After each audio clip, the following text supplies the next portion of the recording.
hundreds of interviews with homeless women over the course of 13 years, only one woman was not sexually abused as a little girl or raped as a young woman. For most of these women, home is a very scary place, a place they have fled. The shelters are ironically the first places many of them ever find safety, protection, or comfort. This is a woman's story as she told it.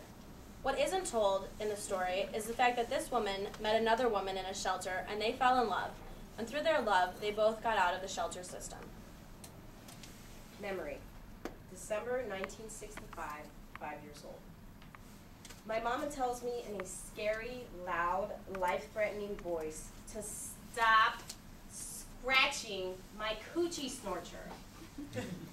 I become terrified that I've scratched it off down there. I do not touch myself again, even in the bath.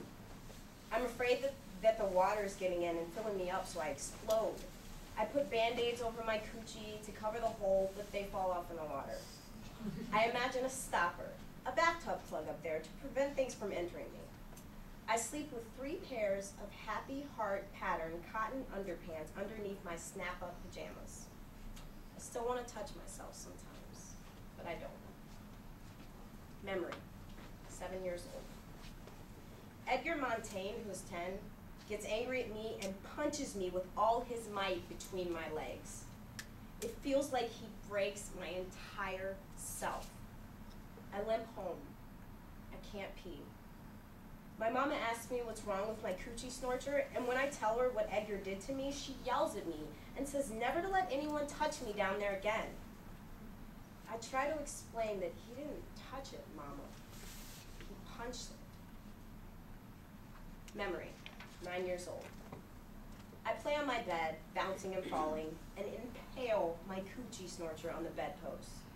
I make high-pitched screaming noises that come straight from my coochie snorcher's mouth. I get taken to the hospital, and they sew it up down there from where it's been torn apart. Memory, 10 years old. I'm at my father's house, and he's having a party upstairs. Everyone's drinking. I'm alone in the basement, and I'm trying on my new cotton white bra and panties that my father's girlfriend gave me. Suddenly, my father's best friend, this big man, Alfred, comes up from behind me and pulls down my underpants and sticks his big hard penis in my coochie snorcher. I scream. I kick. I try to fight him off, but he already gets in. My father's there then, and he has a gun, and there's a loud, horrible noise. And then there's blood all over Alfred and me. Lots of blood. I'm sure my coochie snorcher is finally falling out.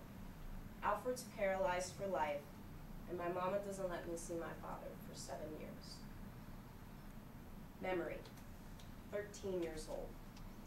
My coochie snorcher is a very bad place. A place of pain, nastiness, punching, invasion, and blood. It's a site for mishaps. It's a bad luck zone. I imagine a freeway between my legs and I'm traveling, going far away from here. Memory, 16 years old. There's this gorgeous 24-year-old woman in our neighborhood and I stare at her all the time. One day she invites me to her car. She asks me if I like to kiss boys and I tell her I do not like that. Then she says she wants to show me something.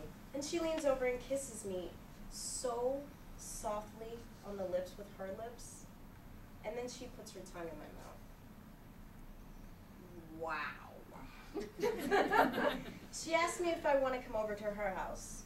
And then she kisses me again and tells me to relax, to feel it, to let our tongues feel it. She asked my mom if I can spend the night, and my mother's delighted that such a beautiful, successful woman has taken an interest in me. I'm scared, and I can't wait. Her apartment's fantastic. She's got it hooked up. It's the 70s, the beads, the fluffy pillows, the mood lights. I decided right there that I want to be a secretary like her when I grow up. She makes a vodka for herself, and she asks me what I want to drink. I say I'll have the same as she's drinking, and she says she doesn't think my mama would like me drinking vodka. I say, she probably wouldn't like me kissing girls either. And the pretty lady makes me a drink. Then she changes into this chocolate satin teddy. She's so beautiful.